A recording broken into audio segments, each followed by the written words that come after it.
welcome back to the Shivering Mouse. I'm so excited to see you back here today. Today we're going to continue along The Last Battle by C.S. Lewis in the Chronicles of Narnia, and this is chapter 10, Who Will Go Into the Stable?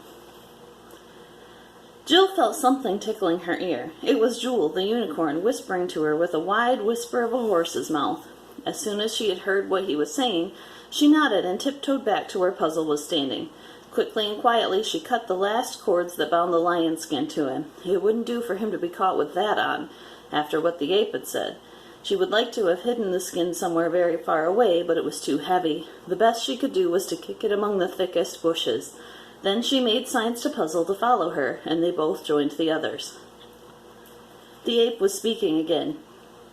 And after a horrid thing like that, Aslan, Tashlan, is angrier than ever. He says he's been a great deal too good to you, coming out every night to be looked at. See? Well, he's not coming out anymore. Howls and mewlings and squeals and grunts were the animal's answer. But to this, suddenly quite a different voice broke through the crowd with a loud laugh. "Ha! Hark what the monkey says," it said. "We know why he isn't going to bring his precious Aslan out. I'll tell you why. Because he hasn't got him. He never had anything except an old donkey with a lion skin on its back, and now he's lost that. He doesn't know what to do." Tyrion could not see the faces on the other side of the fire very well, but guessed that this was Griffle, the chief dwarf. And he was quite certain of it when a second later all the dwarves joined in, singing, "Don't know what to do, don't know what to do, don't know what to do." "Silence," thundered Rishta-Tarkin. "Silence, children of mud. Listen to me, you other Narnians, lest I give my command to my warriors to fall upon you with the edge of the sword. Lord Shift has already told you of that wicked donkey. Do you think because of him there is no real Tashlan in the stable? Do you? Beware. Beware." "No, no!" shouted most of the crowd, but the dwarves said, "That's right, Darky. You've got it. Come on, monkey. Show us what's in the stable. Seeing is believing." When there was a moment's quiet, the ape said, "You dwarves think you're very clever, don't you? But not so fast. I never told you you couldn't see Tashlan. Anyone who likes can see him." The whole assembly became silent. Then, after nearly a minute, the bear began in a slow, puzzled voice. "I don't quite understand all of this," it grumbled. "I thought you said—" "You thought?" replied the ape. "As if anyone could call what goes on in your head thinking. Listen, you others. Anyone can see Tashlan, but he's not coming out. You have to go in and see him." "Oh, thank you, thank you, thank you," said dozens of voices. "That's what we wanted. We can go in and see him face to face, and now he'll be kind, and it'll all be as it used to be." The birds chattered and the dogs barked excitedly. Then, suddenly, there was a great stirring and a noise of creatures rising to their feet. In a second, the whole lot of them would have been rushing forward, trying to crowd into the stable door all together. But the ape shouted, "Get back! Quiet! Not so fast!" The beasts stopped. Many of them with one paw in the air, many tails wagging, and all of them with heads to one side. "I thought you said—" began the bear, but Shift interrupted. "Anyone can go in, but one at a time." "Who will go first?" He didn't say he was feeling very kind. Just got pushed out off the couch by the dog. "He's been licking his lips a lot since he swallowed up that wicked king the other night.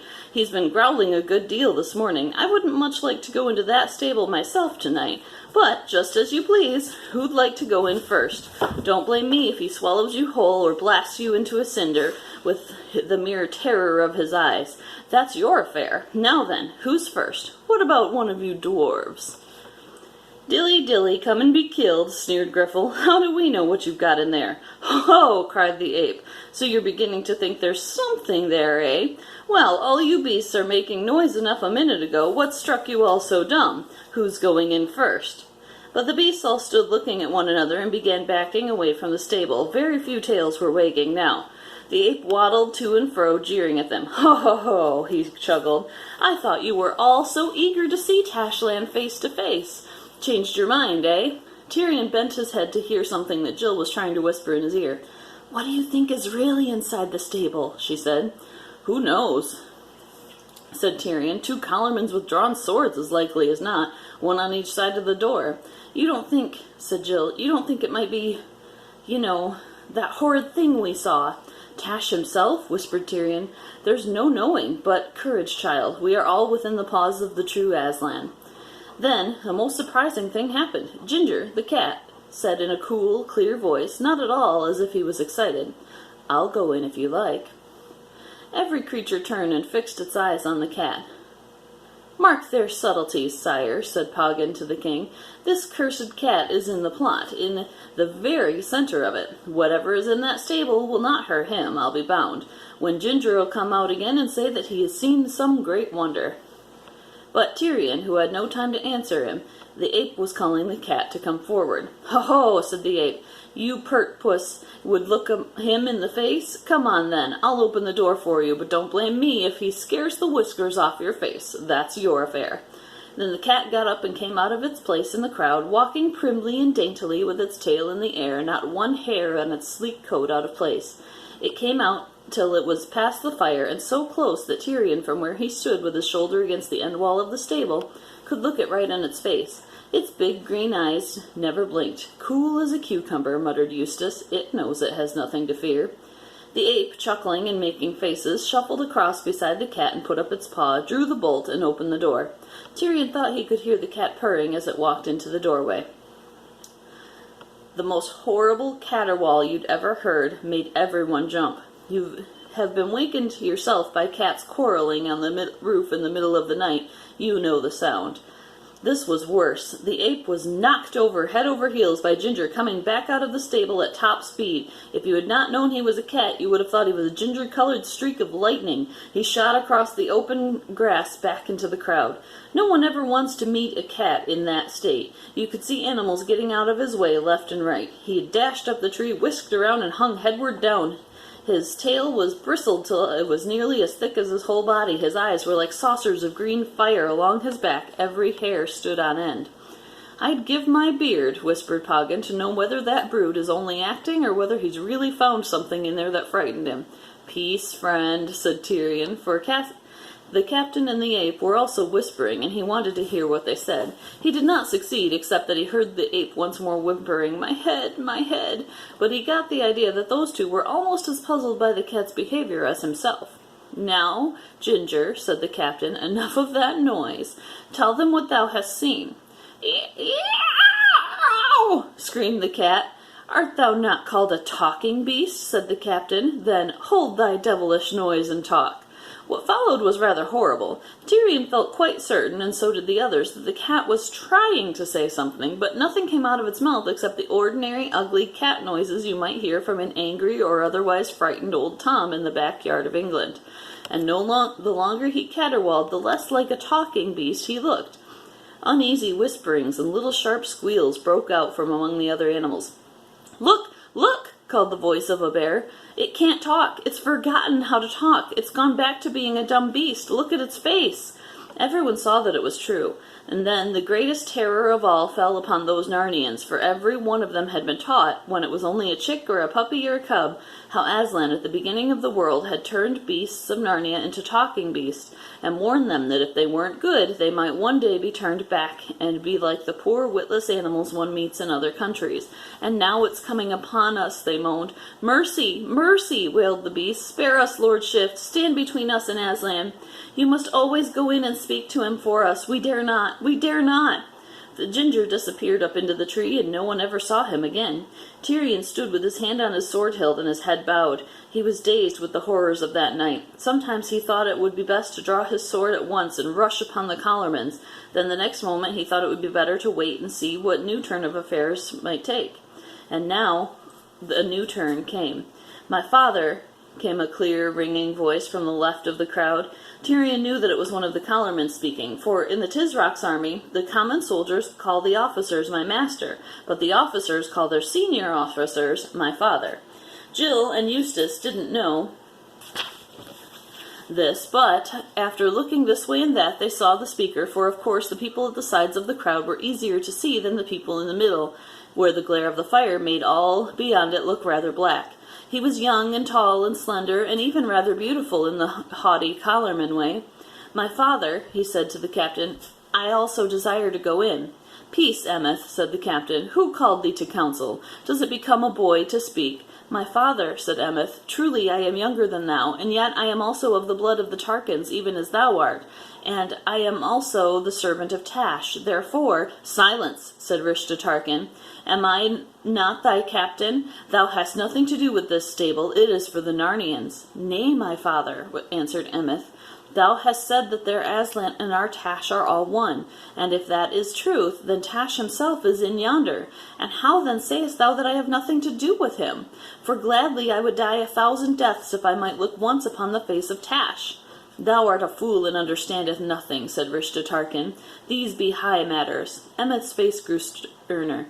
Is it then not true that Tash and Aslan are all one? He asked. Has the ape lied to us? Of course they are all one, said the ape. Swear it, ape, said Emeth. Oh dear, whimpered Shift. I wish you'd all stop bothering me. My head does ache. Yes, yes, I swear it. Then my father, said Emeth, I am utterly determined to go in. Fool, began Rishta Tarkan, but at once the dwarves began shouting, Come on, Collarman, why don't you let him in? Why do you let Narnians in, but keep your own people out? What have you got in there that you don't want your own men to meet? Tyrion and his friends could only see the back of Rishta Tarkan, so they never knew what his face looked like. But as he shrugged his shoulders and said, Bear witness, all, that I am guiltless of this young fool's blood. Get thee in, rash boy, and make haste. Then, just as Ginger had done, Emeth came walking forward into the open strip of grass between the bonfire and the stable. His eyes were shining and his face very solemn. His hand was on his sword hilt, and he carried his head high.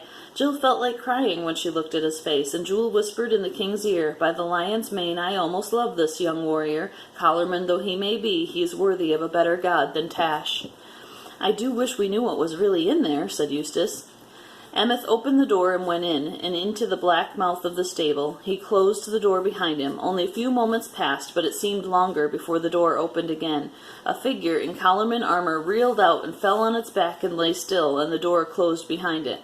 The captain leapt forward and bent down to stare at its face, and he gave a start of surprise, then recovered himself and turned to the crowd, crying out, The rash boy has had his will. He has looked upon Tash and is dead. Take warning, all of you. We will, cried the poor beast, but Tyrion and his friends stared first at the dead Collarman and then at one another, for they, being so close, could see what the crowd, being further off beyond the fire, could not see.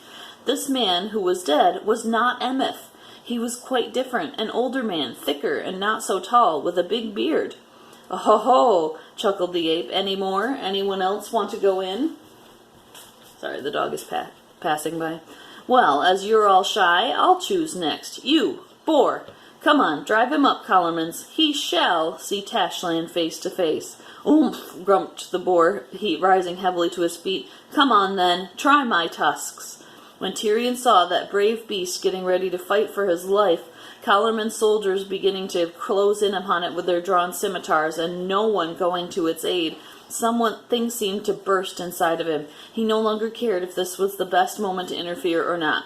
Swords out, he whispered to the others, an arrow on string, and follow. The next moment the astonished Narnians saw 7 figures leap forth in front of the stable, 4 of them in shining mail. The king's sword flashed in the firelight as he waved it above his head and cried in a great voice, Here stand I, Tyrion of Narnia, in Aslan's name, to prove with my body that Tash is a foul fiend, the ape a manifold traitor, and these Collarmans worthy of death. Try to come to my side, all true Narnians. Would you wait until your new masters have killed you all one by one? Next is Chapter 11, The Pace Quickens. Thank you for tuning in today.